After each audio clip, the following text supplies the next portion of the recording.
I never thought I'd be the guy telling a story like this. You always read about betrayal happening to other people, some poor fool who missed the signs, ignored the red flags, or convinced himself things were fine when they weren't. I used to think I'd never end up in that position. My wife and I built a business together from the ground up. We worked side by side every day. We shared everything, at least I thought we did. Her name is Jenna. We were married for 8 years, and for most of that time, she was my partner in every sense of the word. I handled the creative side of our marketing agency, and she handled the administrative side, clients, invoices, payroll. The setup worked well, and I thought it brought us closer. Our office wasn't just a workspace. It was like a second home, but all it takes is one moment to shatter everything. It happened on a Thursday. I had a meeting with a big client across town scheduled to take most of the day, but halfway through, the client postponed. Instead of wasting the free afternoon, I thought I'd do something nice for Jenna. I picked up her favorite latte, extra foam, just the way she liked it, and drove back to the office. When I walked in, the building was quiet. At first, I thought maybe she had stepped out for lunch, but then I heard it, muffled voices, laughter, and sounds that froze me in place. They weren't the sounds of a phone call or a business meeting. They were the sounds of intimacy. I moved down the hallway toward the conference room, my heart pounding in my ears. I pushed the door open, and that's when my world cracked open. There she was, my wife, sitting on the conference table we used for client meetings, half-dressed, tangled up with the delivery guy, the same guy who had been dropping off packages and food for months. The guy who always smiled a little too much when he saw her. I had noticed, but I'd brushed it off. Now it all made sense. I stood there, frozen, the coffee cup slipping from my hand and crashing onto the floor. The sound made them look up. The delivery guy panicked, stumbling to pull on his clothes before bolting out the side door. But Jenna just sat there, pale, wide-eyed, caught in the act. "Mike, this isn't," she stammered, trying to cover herself. "It's not what it looks like." I laughed. It was a dark, hollow laugh I didn't recognize as my own. "Not what it looks like?" I said quietly.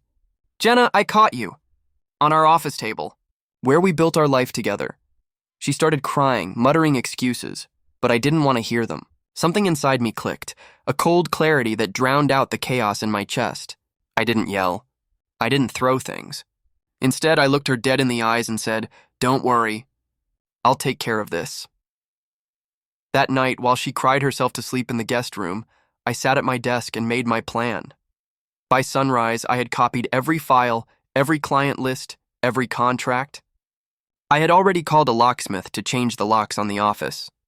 By noon, she had no access to emails, accounts, or company finances. When she stormed downstairs demanding to know what I was doing, I handed her an envelope. Inside, divorce papers, termination of her involvement in the business, and a restraining order preventing her from entering the office again. Her face went white. "You can't be serious. You're ending everything? Just like that?" "No, Jenna," I said coldly. "You ended everything when you brought him into our office. Into our marriage." She broke down sobbing, grabbing at my arm. But I didn't waver. She had gambled everything we built for a cheap thrill, and she lost. But my revenge didn't end there. I didn't scream or humiliate her publicly. I didn't need to. I let the truth spread quietly, efficiently. Friends, family, even some clients learned exactly why she was out of the business. I never exaggerated. I never lied. I simply told the truth. I caught my wife cheating with the delivery guy on our office table. The shame did the rest.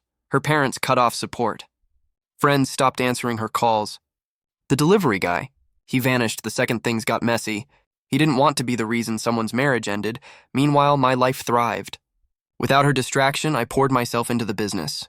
Clients respected the way I handled things. Calm, professional, decisive. The company grew. I even replaced that office table with a brand new one, free of her stain. Jenna tried to reach out months later, emails, texts, even a handwritten letter begging for forgiveness.